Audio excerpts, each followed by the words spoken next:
Hello मेरे दोस्तों, कैसे हैं आप लोगों का race of success group channel में स्वागत है। और आज के लिए आप लोगों का हमारे वीडियो में गुड इवनिंग, नमस्कार। हम मिथिलेश कुमार राज आपके सामने एक फिर से नए शानदार वीडियो लेकर हाजिर हैं। तो आ जाइए, आप लोगों का जो है आज का संडे का स्पेशल शो, जो हम प्रत्येक रविवार को एक विशेष टॉपिक पर हम वीडियो बनाते हैं जो आपके होने वाली परीक्षाओं के लिए महत्वपूर्ण होता है। इससे आपका जो है करेंट अफेयर्स के सेक्शन में, सामान्य सचेतता समसामयिक के सेक्शन में ज़रूर इससे संबंधित जो है प्रश्न बहुत सा बनते हैं और हमारे होने वाले परीक्षाओं में ज़रूर इससे संबंधित प्रश्न पूछे जाएंगे। तो दुनिया भर की समसामयिक घटनाओं के बारे में हम एक संडे को, रविवार को एक स्पेशल वीडियो लेकर आते हैं जो आपके होने वाले परीक्षाओं के लिए बहुत ही ज़रूरी होता है। अगर जो आप एक पढ़ने वाले स्टूडेंट हैं, अच्छे पोस्ट की जो है आप तैयारी कर रहे हैं, तो इस तरह के समसामयिक घटनाओं का जानकारी आपको होना बहुत ही ज़रूरी है। और छोटे मोटे परीक्षाओं में भी इससे संबंधित कुछ 2 से 4 प्रश्न जो है ऑब्जेक्टिव में पूछ लिया जाता है। तो चलिए, आइए आप लोगों का इस संडे के धमाकेदार शो में स्वागत है। मैं आज आप लोगों के सामने एक बिल्कुल नया टॉपिक लेकर हाजिर हूँ। तो हमारे देश में कुछ दिन ही पहले एक बिपरजॉय नामक तूफ़ान आया था जो हमारे 2 से 3 राज्यों को जो है काफ़ी नुकसान पहुंचाया था। तो चलिए हम आज बिपरजॉय तूफ़ान के बारे में जानते हैं कि बिपरजॉय तूफ़ान कितना विनाशकारी था। और ये तूफ़ान आया तो तूफ़ान जो है महासागर में, समुद्र में बनते कैसे हैं और इसका बनने का प्रोसेस क्या है, और यह तूफ़ान जो बिपरजॉय आया यह जो है किस देश के लिए कितना विनाशकारी था, कितना इससे किस देश को और भारत के किस किस राज्य को जो है नुकसान हुआ। तो चलिए आइए हम एक एक करके इसके हर एक पॉइंट को देखते हैं और महत्वपूर्ण बिंदु को याद रखने का प्रयास करते हैं। तो चलिए आइए देखिए, सबसे पहले तो इस तूफ़ान का नाम क्या था। तो इस तूफ़ान का नाम था बिपरजॉय। तो इस तूफ़ान से प्रभावित देश, इस तूफ़ान से जो है कौन कौन सा देश प्रभावित हुआ। तो इस तूफ़ान से मात्र 2 देश, भारत और पाकिस्तान ही 2 देश था जो इस तूफ़ान से प्रभावित हुआ। और यह तूफ़ान जो है गुजरात के तट से, भारत के गुजरात के तट से, यानी भारत में यह 16 जून 2023 को प्रवेश किया। यानी भारत के गुजरात के तट से यह 16 जून 2023 को टकराया। और इससे जो है भारत के 3 राज्य प्रभावित हुए थे। पहला गुजरात है, दूसरा महाराष्ट्र है और तीसरा राजस्थान है। तो 3 राज्य इससे प्रभावित हुए थे।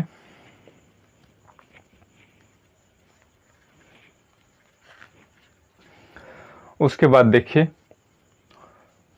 उस समय गुजरात और मुंबई को हाई अलर्ट कर दिया गया था और सभी तटवर्ती जहाज़ों एवं दुकानों को बंद कर दिया गया था। विमानों की उड़ान रोक दी गई थी। बिपरजॉय तूफान का दृश्य खंबात की खाड़ी में कुछ इस तरह से देखने को मिल सकता है। तो आइए आप लोग जो है इस चित्र के माध्यम से देख सकते हैं कि बिपरजॉय तूफान जो है कितना विनाशकारी था। उस समय जो है खंबात की खाड़ी में इसका कैसा दृश्य था, तो आप इस चित्र के माध्यम से देख सकते हैं।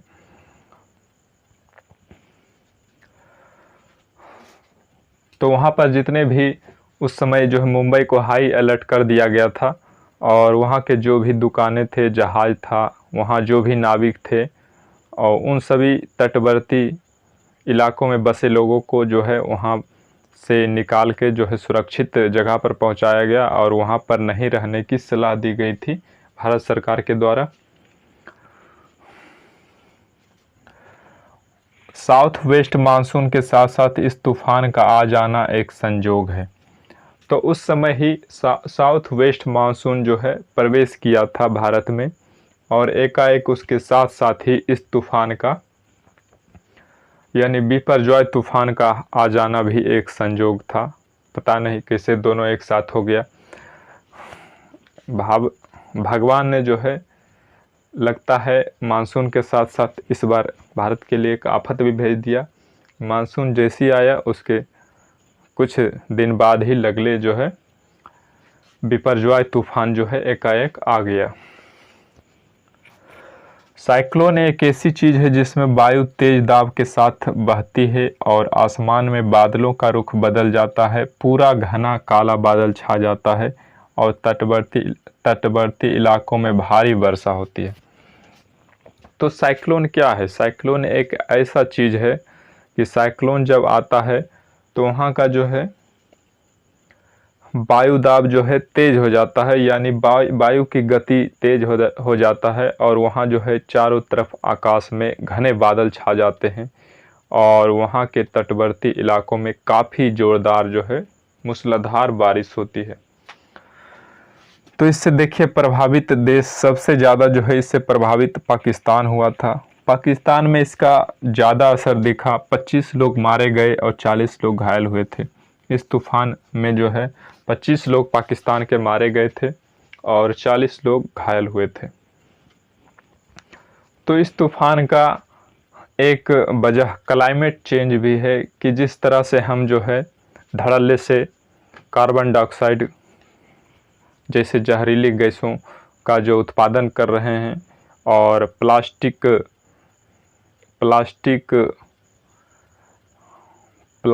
पॉलीथीन और वैसे अवशिष्ट पदार्थ जिसका जो है नाश होने में काफ़ी वक्त का समय लगता है, वैसे चीज़ों का हम उपयोग कर रहे हैं और पेड़ पौधों को दिन प्रतिदिन काट रहे हैं, जिससे जो है हमारा वायुमंडल जो है धीरे धीरे प्रदूषित हो रही है और गर्मी जो है हमारे वायुमंडल का तापमान जो है बढ़ रहा है, यानी गर्मी ज़्यादा बढ़ रही है, जिससे जो है ध्रुवों पर बर्फ़ जो जमा हुआ वो जो पिघल रहा है। धीरे धीरे जो है समुद्र का जल स्तर भी बढ़ता जा रहा है और बड़े बड़े लाउड स्पीकर और ध्वनियों के द्वारा हमारा वातावरण भी प्रदूषित होता जा रहा है, जिससे जो है बहुत ही हमारा वातावरण प्रदूषित हो गया। तो इन सब का वजह है क्लाइमेट चेंज। क्लाइमेट चेंज के कारण ही ये सब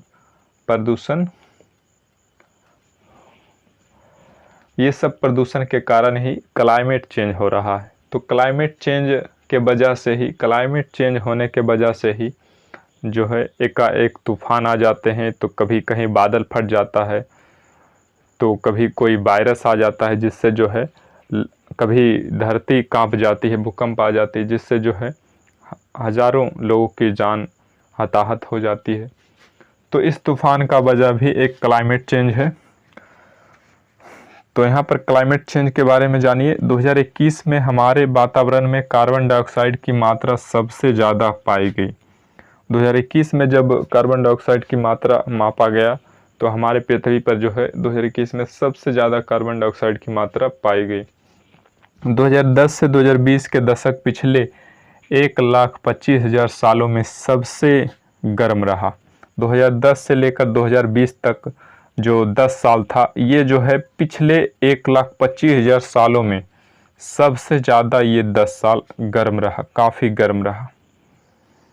यानी इसका वजह है, मेन वजह है कार्बन डाइऑक्साइड का बढ़ जाना और पेड़ पौधे की जो है कमी महसूस होना। हमारी पृथ्वी के बर्फीले भूभाग से 1.2 ट्रिलियन बर्फ हर साल पिघल रहे हैं। हमारे जो है पृथ्वी पर बहुत से भाग जो है बर्फ़ों से ढका हुआ है, जिसमें जो है हर दिन प्रत्येक दिन गर्मी के वजह से 1.2 ट्रिलियन बर्फ़, समझ सकते हैं कितना भारी मात्रा है। इतना बर्फ़ जो है हर दिन पिघल रहा है, जिससे हमारे समुद्र का जो है जल स्तर दिन प्रतिदिन बढ़ता जा रहा है, नदियों का जल स्तर दिन प्रतिदिन बढ़ता जा रहा है, जिससे हमारा जो है रहने के भूभाग को नदियाँ और समुद्र धीरे धीरे अपने अंदर समाती जा रही है। एक दिन ऐसा आ जाएगा कि सारा जो है पृथ्वी फिर से पहले की तरह जलमग्न हो जाएगा और यहाँ से जो है मनुष्य का अस्तित्व खत्म हो जाएगा। धीरे धीरे हमने अनचाहे इच्छाओं के कारण अनवांटेड डिजायर, अनचाहे इच्छाओं का यहाँ पर इंग्लिश आप जान सकते हैं अनवांटेड डिजायर होता है, से हमने पृथ्वी को बहुत ही नुकसान पहुंचाया है, जिससे हमारी पृथ्वी नष्ट होने की ओर तेजी से अग्रसर हो रही है।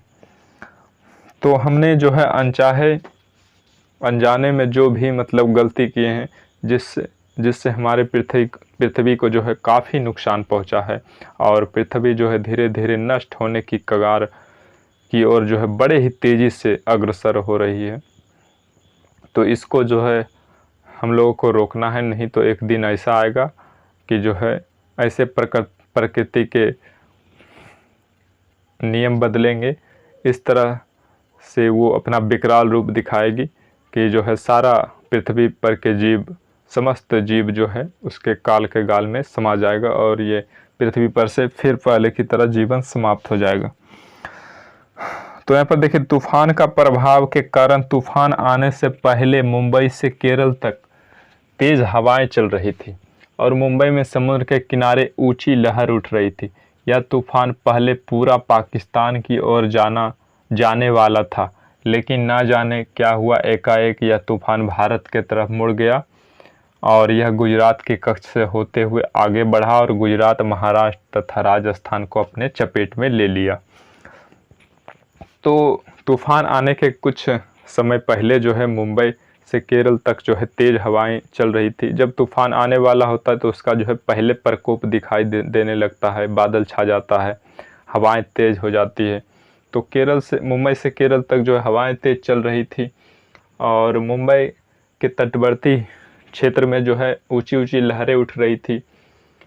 तो यह तूफान जो है पूरा मतलब पाकिस्तान की ओर जा रहा था। पता नहीं क्या हुआ, क्या हुआ, भगवान की क्या लीला थी जो एकाएक जो है यह भारत की तरफ मुड़ गई। हमको लगता है भगवान सोचे होंगे कि हम जब पाकिस्तान की तरफ पूरे ले जा रहे हैं, तूफान सोचा होगा कि हम पाकिस्तान की तरफ पूरा जा रहे हैं, तो जो है भारत बड़ा खुश है, सोच रहा है कि हमारा जो है दुश्मन को मिटाने जा रहा है मेरा तूफान।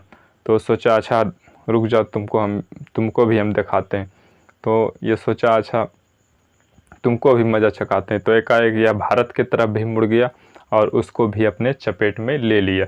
अब दोनों शांति से बैठ गया। अरे तू डूबा तो हम कहाँ बचे, हम भी तो डूबने वाले। तो इस तरह से गुजरात की ओर मुड़ गया और गुजरात के कच्छ से होते हुए आगे बढ़ा। गुजरात का कच्छ का जो रन है वहाँ से होते हुए आगे बढ़ा और गुजरात, महाराष्ट्र और राजस्थान को अपने चपेट में ले लिया। उसके बाद आइए हम जानते हैं चक्रवात क्या होते हैं और ये कैसे बनते हैं। चक्रवात क्या होता है, तूफान क्या होता है और ये बनता कैसे है। अब हम इसके बारे में थोड़ा जानकारी ले लेते हैं। इससे संबंधित सवाल भी हमारे परीक्षा में आते हैं।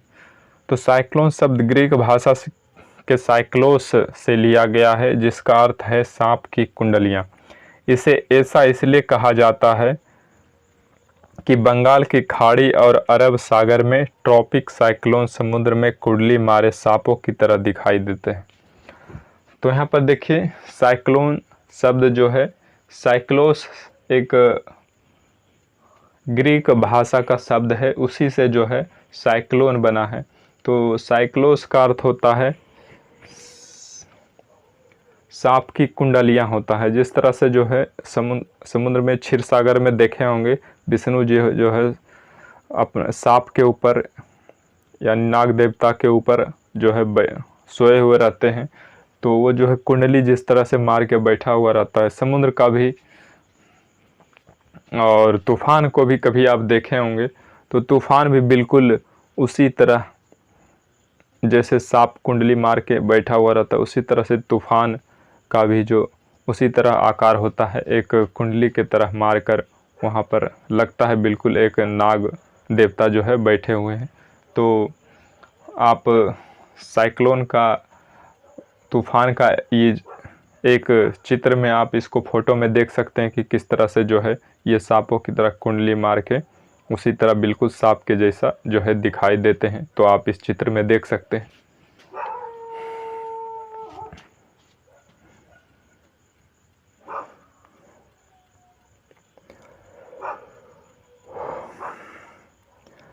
चक्रवात एक गोलाकार तूफान है, सर्कुलर स्टॉर्म होते हैं।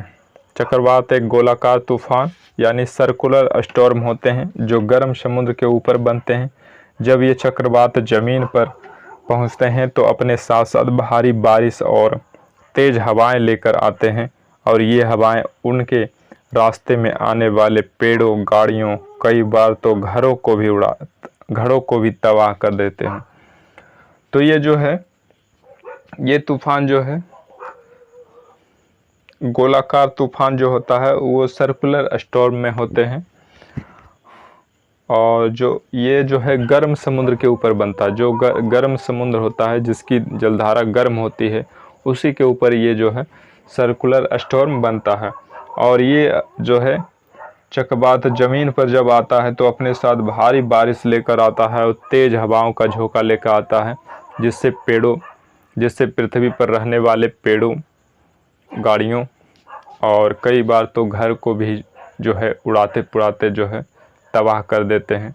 कितना जो है छत पर खिलते रहता है, वो जो है इतनी तेज़ हवा आती है कि एकाएक जो है छत के साथ साथ वो भी आदमी भी उड़ के जो है दूसरे के छत पर चला जाता है। बाद में देखता है, अरे हम कहाँ आ गए, हम अपने छत पर कहाँ हैं, ये हम किसके छत पर आ गए। तो उसको बाद में पता चलता है कि हम उड़ के जो है दूसरे छत पर आ गए। तो चलिए आइए हम अब देखते हैं कि साइक्लोन का जो है बनने का प्रोसेस क्या है, तूफ़ान का जो है बनने का प्रोसेस क्या है, तूफ़ान जो है कैसे बनता है। तो चलिए आइए हम आगे अब देखते हैं।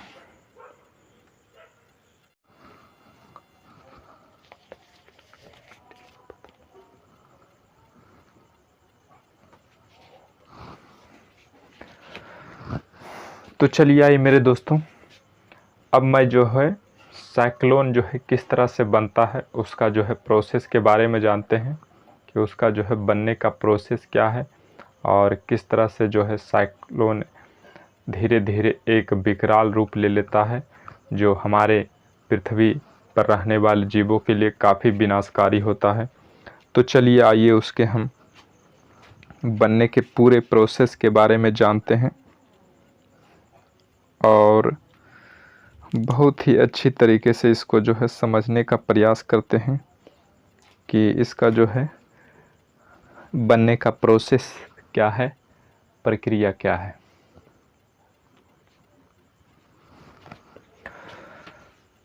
तो देखिए यहाँ पर चक्रवात समुद्र के गर्म पानी के ऊपर बनते हैं। चक्रवात समुद्र के गर्म पानी के ऊपर बनते हैं।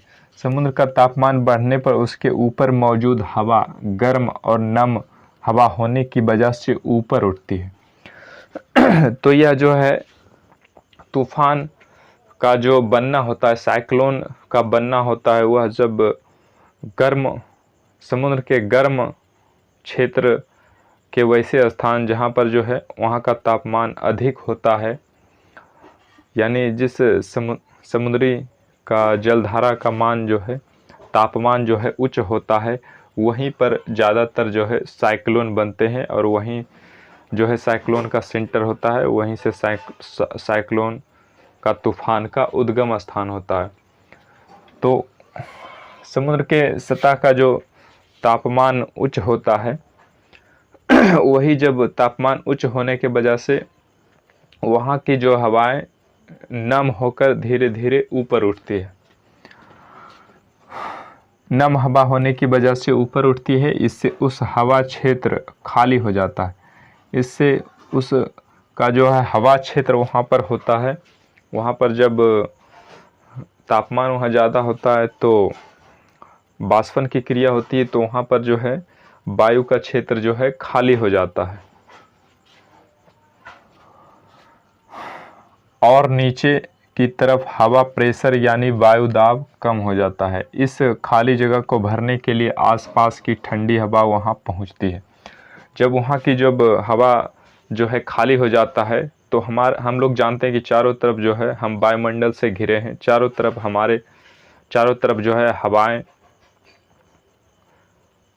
पूरा जो है ठूस ठूस के एकदम पूरा जो है सघन रूप में भरी हुई है। तो थोड़ा सा भी जगह खाली होने के बाद सभी हवा जो है वहाँ पर दौड़ कर आता है, अरे अरे चलो वहाँ चलो, क्या हो गया है, वहाँ जो है कोई नहीं है, वहाँ पर खाली है, चलो हम वहाँ रहेंगे। तो हवा जो है दौड़ के वहाँ पर आता है और खाली वाले स्थान को जो है भरना चाहता है। हवा में एक ऐसा गुण होता है कि वो लोग जो है कितना भी उसमें दुश्मनी हो जाए, वो जो है अपना मित्रता हमेशा निभाता है।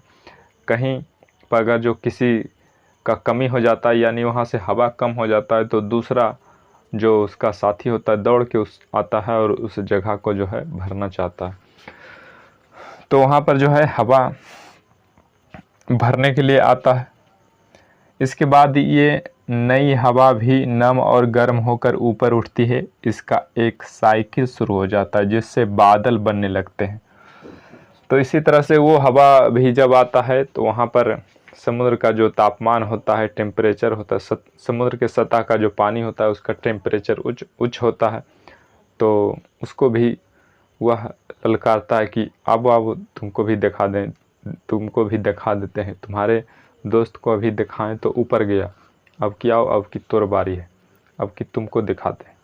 तो उसको भी उसी तरह मतलब एक साइकिल शुरू हो जाता है या एक प्रक्रिया शुरू हो जाती है कि धीरे धीरे जो है वहाँ का सतह का जो वायु होता है धीरे धीरे जलवाष्प के साथ गर्म होकर जो है धीरे धीरे ऊपर उठते जाता है और वहाँ का जो है क्षेत्र खाली हो जाता है। और जब नम हवा जब ऊपर उठती है तो जो है ऊपर आसमान में वह बादल का रूप लेता है, बादल बनाता है। इससे एक स्टॉर्म साइकिल या तूफान चक्र बन जाता है जो धरती के घूमने के साथ ही घूमती रहती है। स्टॉर्म सिस्टम के तेज़ी से घूमने की वजह से उसके सेंटर में एक आई बनता है, जिसको हम आई बॉल भी बोल सकते हैं। बिल्कुल आई बॉल की आकार का होता है, यानी मानव का जो नेत्र होता है, आँख बिल्कुल उस तूफान का आँख के जैसा होता है। जैसे हम लोग भी कभी जब बाढ़ और बारिश के मौसम आता है तो कहीं देखते हैं, हम लोग अपना गांव के भाषा में बोलते हैं, अरे वहाँ पर देखो गुरगेट चल रहा है। तो वहाँ पर एक ऐसा क्षेत्र होता है कि वहाँ पर जो है चारों तरफ पानी रहता है और बीच में जो है एक खाली स्थान बन जाता है और एक बिल्कुल छिद्र के जैसा पूरा जो है गहरा दिखाई देता है और उसके जो है चारों तरफ पानी घूमता है और वहाँ पर जो है एक आँख की तरह, यानी एक तरह से लगता है वहाँ एक गड्ढा जो है आँख की तरह जो है उसमें दिखाई देता है। तो उसी को हम लोग देहाती भाषा में गुरगेट भी बोलते हैं। अरे गुरगेट चल रहा है, अरे उसमें नहीं जाओ, उसमें जो है भूत रहता है, उसमें जाएगा तो दाब लेगा और जो है अंदरे रह जाएगा, उसमें फिर निकल नहीं पाएगा। तो सही बात है, ये तो वैज्ञानिक कारण होता है, क्योंकि उसमें जो है वहाँ का वायु दाब जो है कम हो जाता है। तो उसको जो है भरने के लिए वहाँ की जो है चारों तरफ की हवाएं आती है, जिससे वहाँ पर जो है वो साइकिल शुरू हो जाता है। तो वहाँ पर सही में अगर जो मानव कोई जाता है तो वहाँ जो है जान जाने का उसका खतरा रहता है और उस गड्ढे के अंदर जो है पानी को खींच लेने का ताकत होता है और वहाँ जो है वायु भी नहीं होता है, जिसके कारण आदमी जो है मर सकता है उसमें जाने के बाद। तो आप लोग इसके बारे में समझ गए। जब आप गांव के तालाब या नदी पोखरा में जाइएगा तो जो है इस टाइप का जब कभी गुरगेट चले तो उसमें अपना जो है पैर कभी नहीं दीजिएगा, यानी उसमें उसके पास कभी नहीं जाइएगा, नहीं तो आपकी जान जाने का खतरा बन सकता है, आपकी जान भी जा सकती है। तो यहाँ पर भी जब उसी तरह से जब बनता है, वहाँ जब खाली स्थान हो जाता है तो चारों तरफ की हवाएं वहाँ पर जो है उसको भरने के लिए आता है। तो वहाँ पर एक साइकिल बन जाता है और एक वहाँ पर प्रक्रिया शुरू हो जाता है। धीरे धीरे जो हवा ऊपर उठती जाती है और वहाँ पर एक चित्र बनता है। चित्र जो है बिल्कुल देखिए इस तरह से बनता है।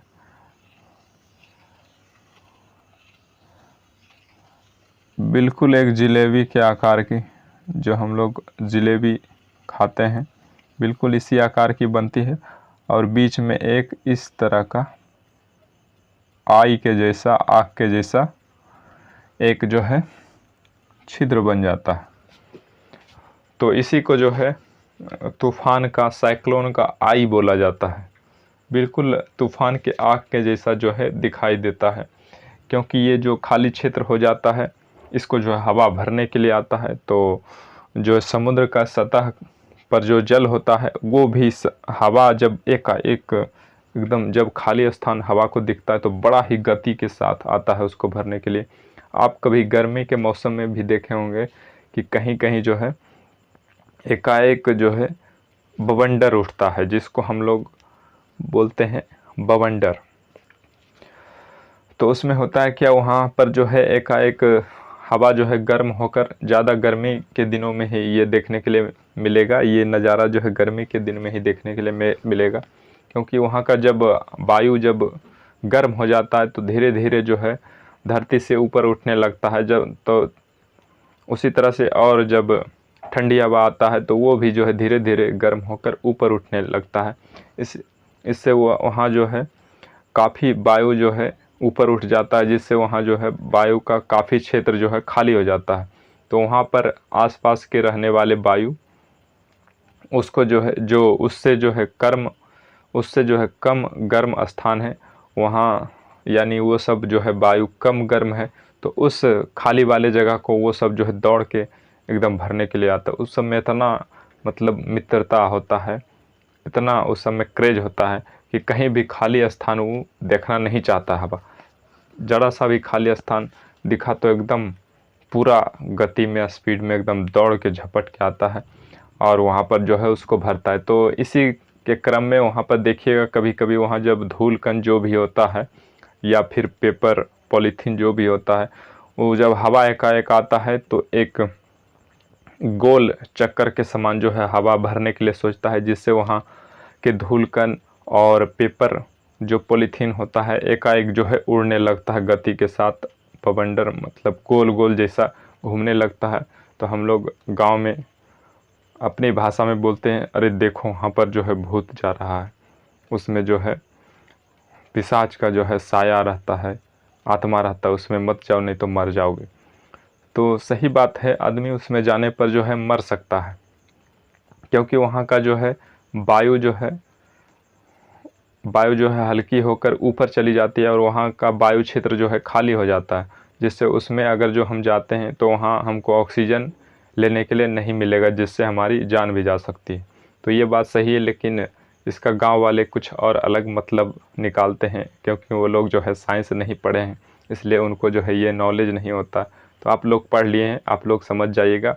अरे अब जब कोई गांव में बोले तो आप लोग को बोलना, अरे ये नहीं, अरे ये कोई भूत प्रेत नहीं है, ये तो जो है साइंस का एक प्रक्रिया है कि जब वायु जब गर्म होके ऊपर चली जाती है तो उसको भरने के लिए जो है बगल वाला हवा दौड़ के आता है। इसलिए ये जो है चित्र तस्वीर जो है दिखाई देता है। ऐसा कोई बात नहीं है, डरे के काम नहीं है, ये जो है कोई भूत प्रेत नहीं है। तो इसी तरह का इसमें भी आसपास का जो समुद्र का जल सतह होता है वो भी हवा के साथ जो है घूमने लगता है। तो उसमें भी एक प्रक्रिया शुरू हो जाती है कि चारों तरफ घूमते हुए और बीच में ये आई की तरह बन जाता है और ये एक साइक्लोन का रूप ले लेता है धीरे धीरे।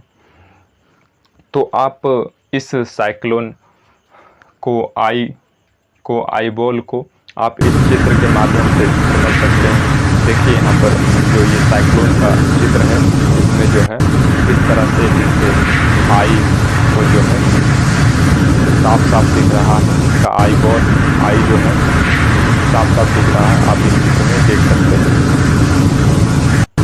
तो इसी तरह का जो वहाँ पर तस्वीर बन जाता है और प्रक्रिया धीरे धीरे आगे बढ़ती है। तूफान के आई उसका सबसे शांत इलाका माना जाता है और तूफान का जो आई होता है, आँख होता है, वह जो है सबसे शांत इलाका माना जाता है, यानी वहाँ वायु ही नहीं होता है, तो वहाँ जो है गति स्पीड उतना नहीं होता है, एकदम शांत इलाका माना जाता है।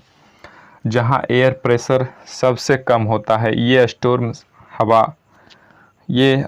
सिस्टम हवा की स्पीड 62 किलोमीटर प्रति घंटा होने तक ट्रॉपिकल स्टॉर्म कहलाता है। ये जब तक 62 किलोमीटर प्रति घंटा के स्पीड में जब पहुंच जाता है तब इसको जो है ट्रॉपिकल स्टॉर्म कहलाता है। तब इसको जो है ट्रॉपिकल स्टॉर्म बोला जाता है।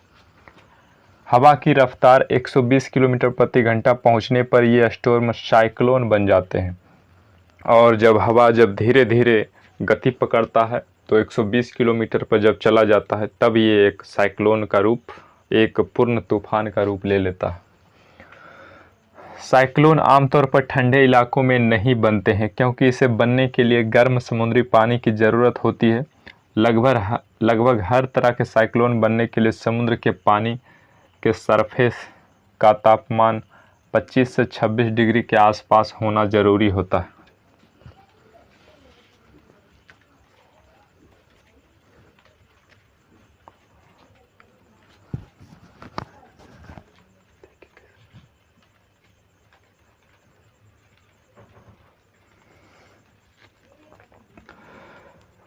तो साइक्लोन जो है वैसे क्षेत्र में बनते हैं जहाँ के समुद्री पानी का जो है तापमान 25 से 26 डिग्री सेल्सियस जो है होना चाहिए। उससे कम अगर जो ठंडा तापमान रहता है, उससे कम तापमान रहता है तो उससे कम तापमान वाले क्षेत्र में जो है बहुत कम ही जो है साइक्लोन बनते हैं, बहुत कम तूफान जो है वहाँ पर उठते हैं।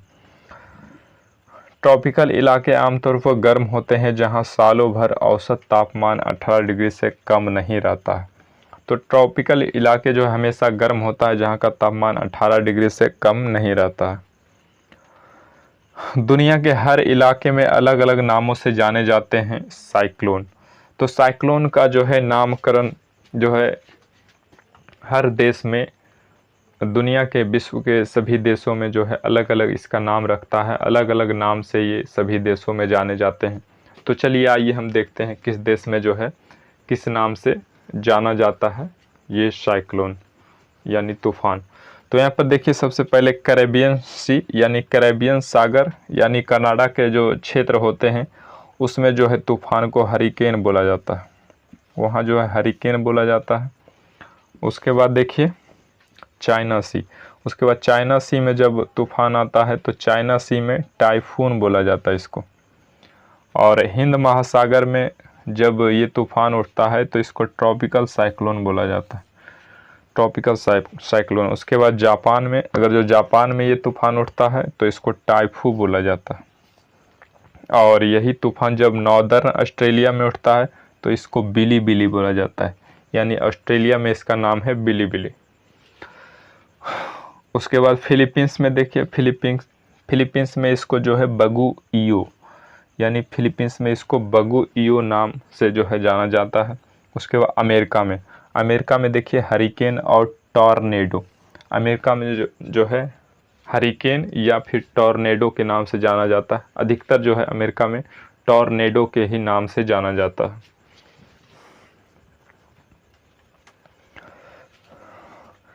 और ये ऑस्ट्रेलिया वाला जो है थोड़ा याद रखना आसान है कि जो है सबसे ज़्यादा बिल्ली कहाँ है, तो ऑस्ट्रेलिया में है, तो बिली बिली ऑस्ट्रेलिया। उसके बाद आठवां देखिए, आठवां में पाकिस्तान है, तो पाकिस्तान जो है गुलाब, तो पाकिस्तान में जो है साइक्लोन को गुलाब बोला जाता है। उसके बाद भारत में हम लोग साइक्लोन बोलते हैं और हिंदी में जो है तूफान बोलते हैं इसको। तो इस तरह से हमने 9 देशों के विश्व के 9 क्षेत्रों में जो है साइक्लोन के अलग अलग नाम से जो जाने जाते हैं सभी के नामों को हमने आपके सामने इस वीडियो के माध्यम से रखने का प्रयास किया है। तो ये सारे नाम जो है आपके होने वाली परीक्षाओं के लिए बहुत ही महत्वपूर्ण है, तो ये सारे नाम को आप याद रख लीजिए और इसको अगर जो होता है तो आप कहीं नोट कर लीजिए और इसको जो है रिवीजन करते रहिए। ये आपके परीक्षा के लिए बहुत ही महत्वपूर्ण है, इससे संबंधित परीक्षा में बहुत से प्रश्न पूछे जाते हैं।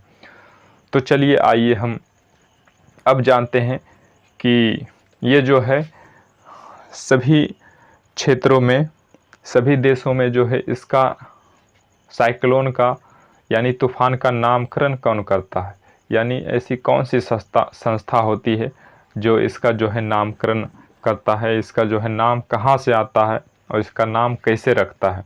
तो चलिए हम उस संस्था के बारे में जानते हैं जो प्रत्येक देश, विश्व के प्रत्येक क्षेत्र के साइक्लोन आने वाले साइक्लोन का जो है नामकरण करता है और उसको जो है सभी देशों में अलग अलग जो है सभी का नामकरण करवाता है।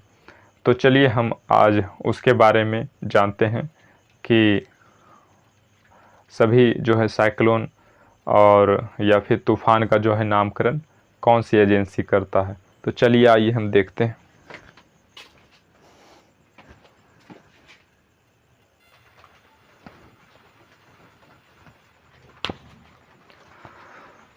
तो चलिए आइए मेरे दोस्तों, अब हम जो है बिपरजॉय जो तूफ़ान आया था और इसका जो है तूफ़ान का नामकरण जो है कौन सी एजेंसी करता है, जो है बड़ा गजब का अजीब अजीब नाम रखता है। तो इसका जो है नाम रखने का जिम्मा किसके ऊपर है, तो चलिए हम उसके बारे में जानते हैं। इससे संबंधित भी हमारे परीक्षा में प्रश्न बनते हैं और विशेष जानकारी के लिए भी इसको जानना ज़रूरी है, क्योंकि ये सब जो है दुनिया के घटित योजनाओं का एक रूप है जिसके बारे में जानना हमको बहुत ज़रूरी है कि ये सब जो है किस एजेंसी का काम होता है, किस सरकारी संस्था का काम होता है इन तूफ़ानों का नाम देना। तो चलिए हम इसके बारे में जानते हैं। तो सबसे पहले बिपरजॉय नामकरण। तो बिपरजॉय जो हमारा तूफ़ान आया था इसका नामकरण जो है इस बार बांग्लादेश ने किया था। बांग्लादेश ने इसका नाम बिपरजॉय रखा। बिपरजॉय का मतलब होता है तबाही, जिसका मतलब होता है तबाही। तो बिपरजॉय इस साल जो है बांग्लादेश ने नाम रखा, उसका मतलब होता है तबाही। और सही में जो है बिपरजॉय आया तो बहुत जो है तबाही मचाया, खास करके पाकिस्तान में ज़्यादा तबाही मचाया। उसके बाद देखिए तूफ़ानों के नामकरण। तो यूएन के economic and social commission for Asia and Pacific panel यानी स्कैप जो संस्था होती है, इसी के जिम्मा होता है कि जिस भी देश में तूफ़ान आए उसका जो है नामकरण जो है किस तरह से किया जाएगा और क्या किया जाएगा, सब इसी के द्वारा जो है चलाया जाता है। तो स्कैप के 13 सदस्य देश नॉर्थ हिंद महासागर में उठने वाले तूफ़ानों के नाम तय करने के लिए अधिकृत हैं। तो इसमें जो है स्कैप में 13 सदस्य देश जो है इसमें अपना नामांकन करवा चुके हैं और 13 देश जो है हिंद महासागर में उठने वाले तूफ़ानों का नाम जो है यही जो है 13 सदस्य का जो टीम बना हुआ स्कैप का, यही जो है लोग एक एक करके तय करते हैं कि इस तूफ़ान का नाम क्या होगा। तो देखिए ये संस्था जो है कैसे काम करती है।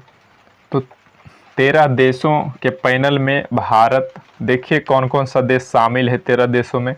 तो सबसे पहले भारत, उसके बाद पाकिस्तान, ओमान, श्रीलंका है, बांग्लादेश भी है, म्यांमार है, मालदीव है, थाईलैंड है, ईरान है, कतर है, सऊदी अरब है, संयुक्त अरब अमीरात है, यमन है, और सभी मिलकर जो है 13 देश जो है इस कैप में शामिल हैं। तो प्रत्येक देश को अल्फ़ाबेट क्रम के आधार पर चक्रवात का नाम रखना होता है।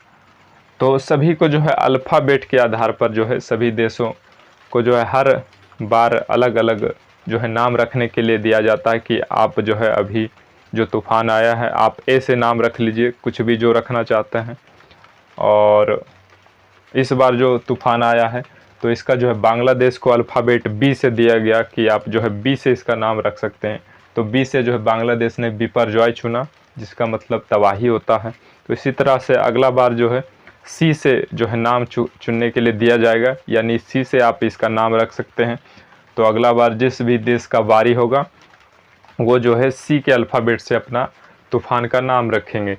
तो इसी तरह से अल्फ़ाबेट के क्रम के अनुसार जो है नाम रखा जाता है तूफ़ान का। तो 2020 में तूफ़ानों के नाम की नई सूची जारी की गई थी। पैनल के 13 देशों ने 13 नाम दिए हैं।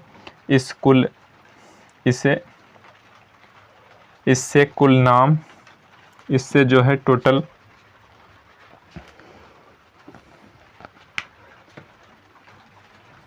इससे जो है इससे कुल 173 नाम तय हो गए हैं, यानी टोटल जो है 173 नाम अभी सभी 13 देशों के जो है तय किए जा चुके हैं, दिए जा चुके हैं। यानी 13 नाम जो है 13 देश दिया, तो 13 69 से यानी 169 नाम सभी ने मिलकर तय कर दिया है। तो इसी तरह से और जो है 13 देश बारी बारी से करते रहेंगे।